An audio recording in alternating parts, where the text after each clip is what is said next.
From theheart.org, Medscape Cardiology, this is the Bob Harrington Show.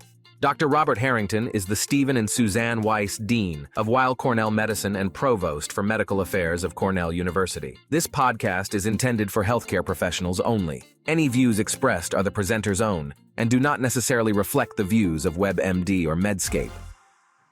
Hi, I'm Bob Harrington from Weill Cornell Medicine in New York City, and I'm here at the American Heart Association meetings in Philadelphia to have a conversation about an important issue in academic medicine and the whole concept of publish or perish.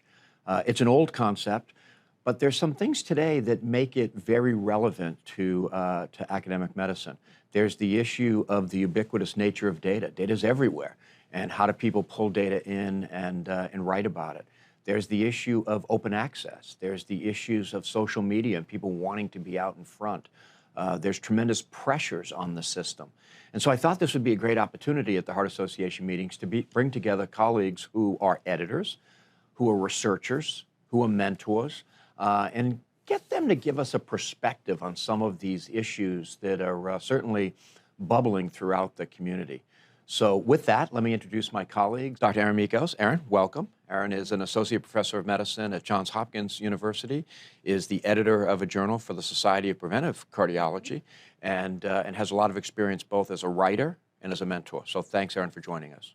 Brahmajee Nallamothu from University of Michigan, professor of medicine, editor of one of the AHA's flagship journals, the Circulation Outcomes Research, also a prolific writer, also a prolific mentor. So thanks to the two of you for being here. Thanks, Bob. Erin, we'll start with you. We were talking on the way in. Publish or perish. It doesn't surprise you. No, I mean, part of this is the culture. So universities, when they're looking to recruit individuals and promote individuals, they look at publications, they look at CVs, and there's tremendous pressure to fill up your CV with publications. And particularly, I look at our trainees, especially international medical school grads who are trying to get into a U.S. residency, our residents trying to get into cardiology fellowship, fellows trying to, transition to faculty. And, these programs look at publications. So there gets to be this tremendous pressure to publish anything. And a lot of times the science that comes forward is rushed and doesn't always, move the field forward or really help advance patient care. You see papers that get submitted to Circ Outcomes, which are often from these large publicly available data sets, a lot of observational research, where the methods are critical. As a journal editor, you see something coming from a very well-known data set. How rigorous do you have to get as an editorial group to understand, is this right? Yeah, no, it's something I think a lot about, actually. I think in our role as journal editors, a key part is the observation of trying to understand, when an individual is asking a question through a data set, like not only like the relevance of the question, but how well they even understand the data itself. So a common thing that's been happening lately is, just as you had alluded to in the beginning, the availability of public data sets.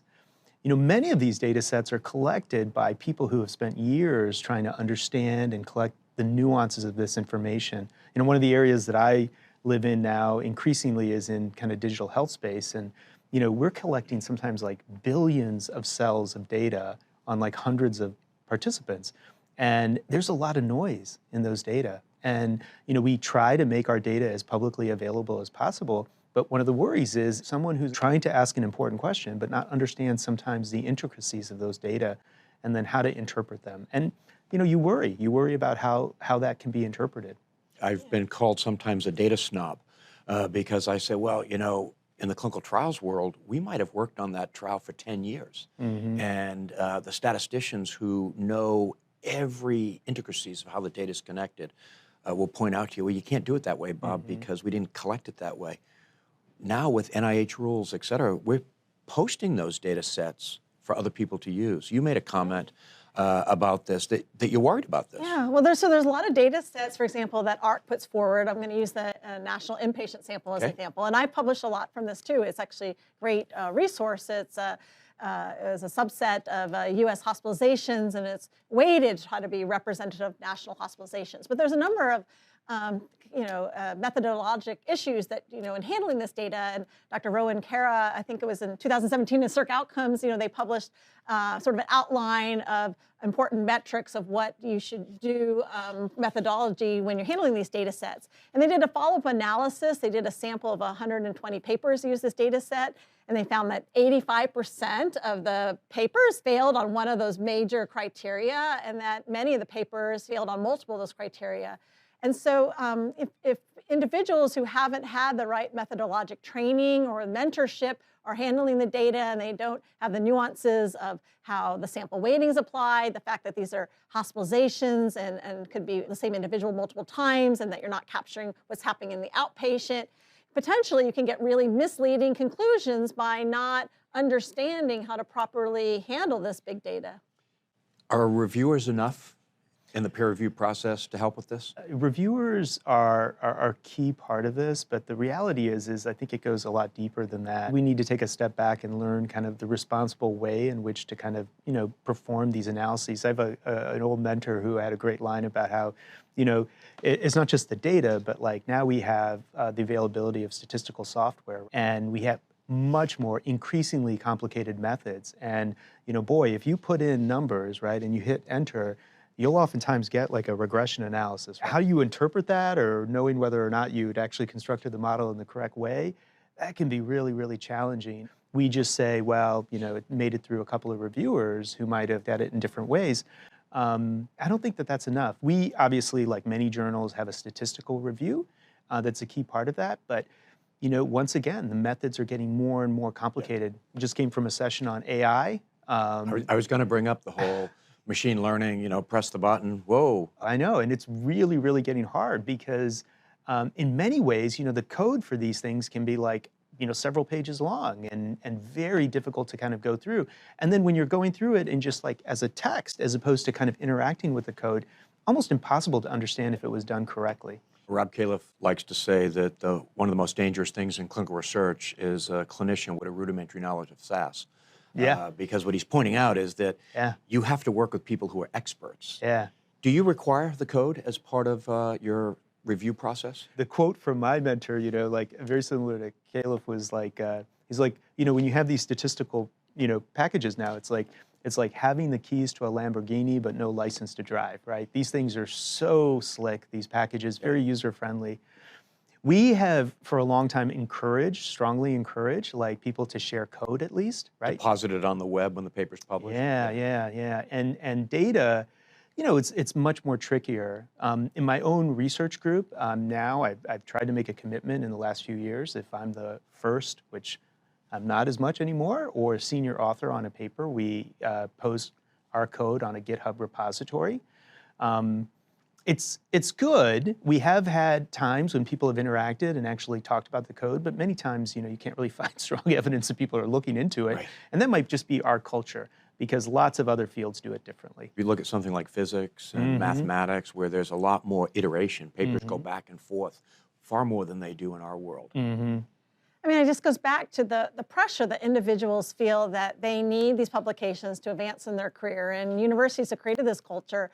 There was a statistic I saw recently where they analyzed, 4,500 different articles across scientific journals, and showed that 45% of these publications didn't have a single citation in 5 years, and only 42% were cited, more than once. And so, if a paper is not even being cited, is this science that's changing the field, moving things forward? We want to do research that's going to help advance patient care, help advance science. And so this pressure to do publication after publication, there's this huge industry now with the predatory journals. And so there's been a huge growth in the availability of journals and the number of publications out there. And really, instead of spending a longer time trying to do a really meaningful project, there's been some pressure to kind of churn out as much as possible, and then people end up splicing data into multiple papers, or even things like duplicate publications or frank fraud.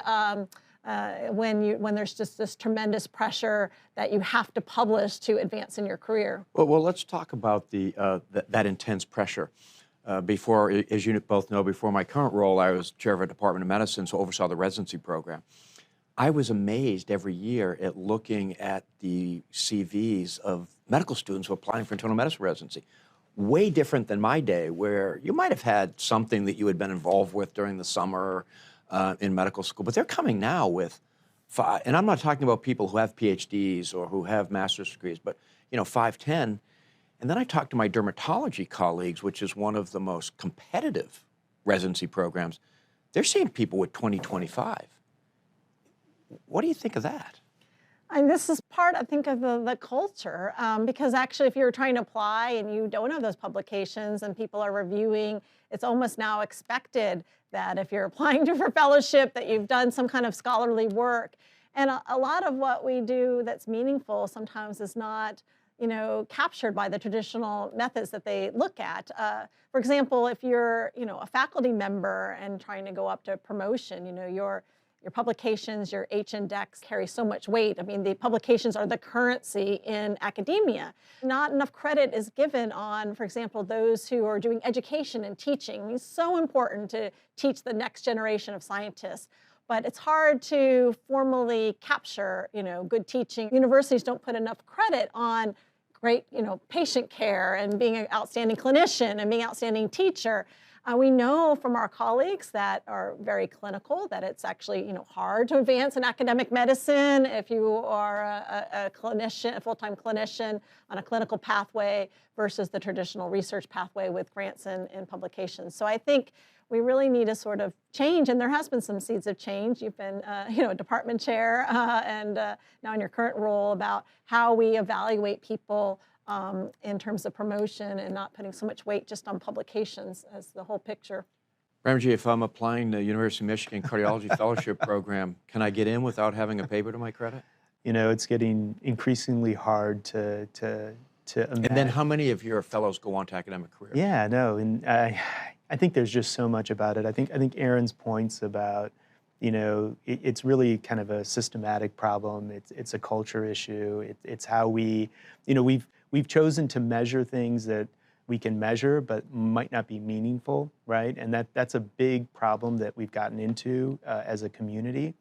You're talking about fellows, right? I'm sure it's the same with you, Erin. Like I get at least half a dozen high school students who will be emailing me, and what I really want to tell them is go work in Dairy Queen and go flirt with somebody for a summer. It's like this is not. There's plenty of time to write statistical analyses of the nationwide inpatient sample, and you don't have to do it when you're 15. It was out on Twitter yesterday that the youngest presenter at this meeting is 14 years old. Yeah.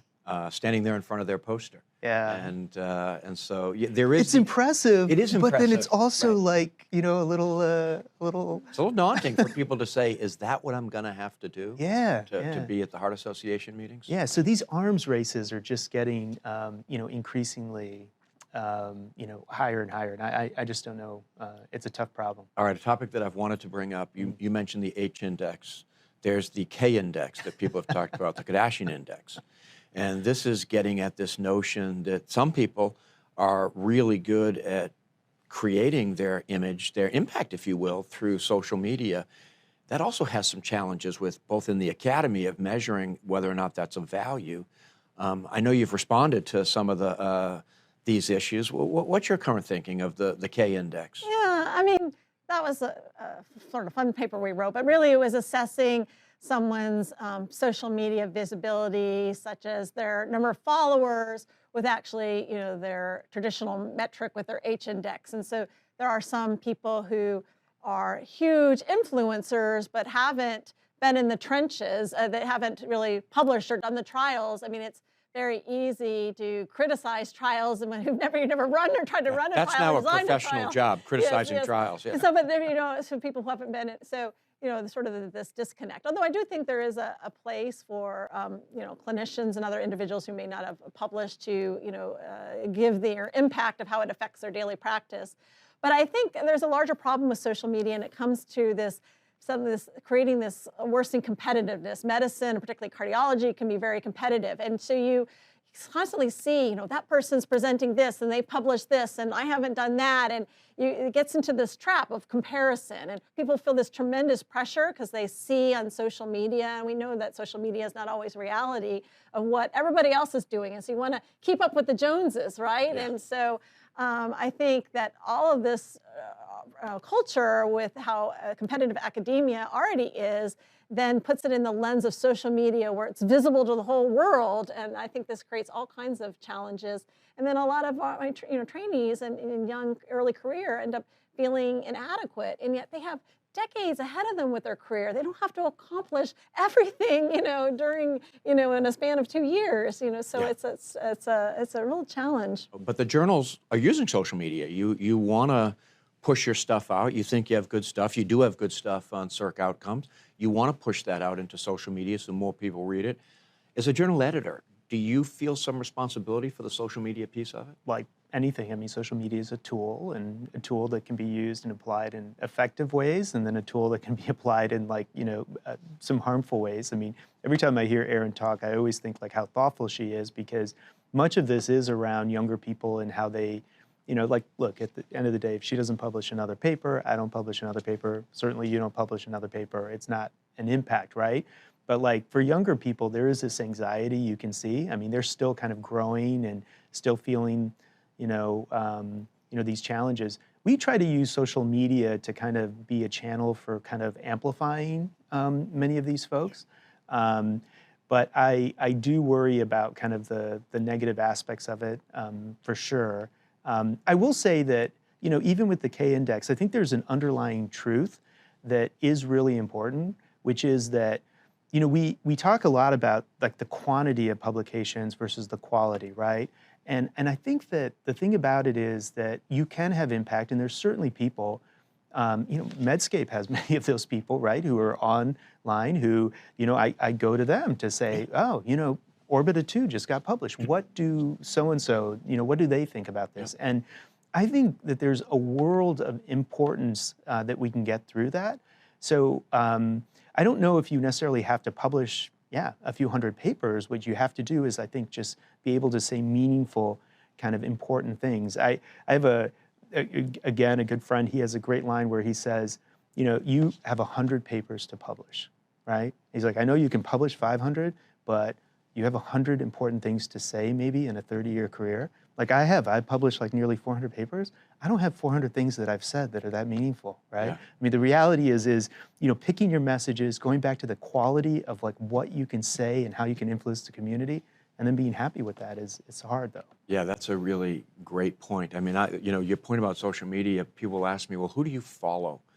I follow people who aren't in my field. So I follow a lot of journals that aren't related to what I do because it helps inform me. And I follow people with good taste in science. And I've learned that there are a few people. To me, Eric Topol's a great example of that. Eric has good taste in science. And so I read Eric's postings to try to understand what's he thinking. Harlan Krumholz, great taste in science. And he reads very different things than I read. And that helps inform what I want to do. We got a couple minutes left. I'm going to ask each of you, you're in charge for a day. What do you want to do to make it better? The publishing world, the academic world. I'm going to be taking notes because I have an opportunity now maybe to make some changes. Yeah, I think it's going to take some time, but I think we need to shift how we evaluate people, how we're evaluating our trainees that are applying for our programs, how we're evaluating our faculty for promotion, and recognizing a holistic approach of what people are contributing meaningfully to patients, to science, to medicine, that's far broader than just the total output of their number of publications on their CV. And so I think really trying to emphasize more meaningful science, the kind of papers that have multiple citations, rather than the total volume of papers. The total volume. Brahmajee? Boy, okay, well, I do sit on our department's promotions and tenure committee, and I will say that it is a lot more formulaic than I wish it were. I've heard about other institutions moving towards ways in which they say, okay, we don't need everything. We know you're at Cornell or wonderful place. Tell us 3 things you have done in the last 7 years that you could just write out. 3 things, right? That would be meaningful, right? How have you changed the world? How is the world different because of Because work of your you've done. contribution. Yeah, yeah. And I think that, bringing it back a little bit to like, I don't know if it's storytelling around that, but I think that in that way we can try to get at, like, again, the things that are really important to us, not just the things that we can measure. These are good pieces of advice. I've been very impressed with. I don't know if any of you have ever done a review for a UT Southwest faculty member that's being promoted. They call you. I know. They don't want you to write a letter. Yeah. They want you to give your impressions of this person's contribution to your field, which I have, every time I've had it maybe 2 or 3 times where I've been involved with one of those calls. It's impressive. And they walk you through a series of questions, and maybe that's getting at what you're both saying. Let's try to distill down to what's really important. All right, great conversation. We've had this terrific conversation here in at the American Heart Association, talking about some of the current challenges in academic publication. And in talking to both Erin and Brahmajee, it's pretty clear it's not just publication, but there's an underlying set of issues within academic medicine that maybe many of us in leadership roles ought to be paying attention to. Erin, Brahmajee, terrific conversation. Thank you both. Thank you. And thank you for listening here on Medscape Cardiology.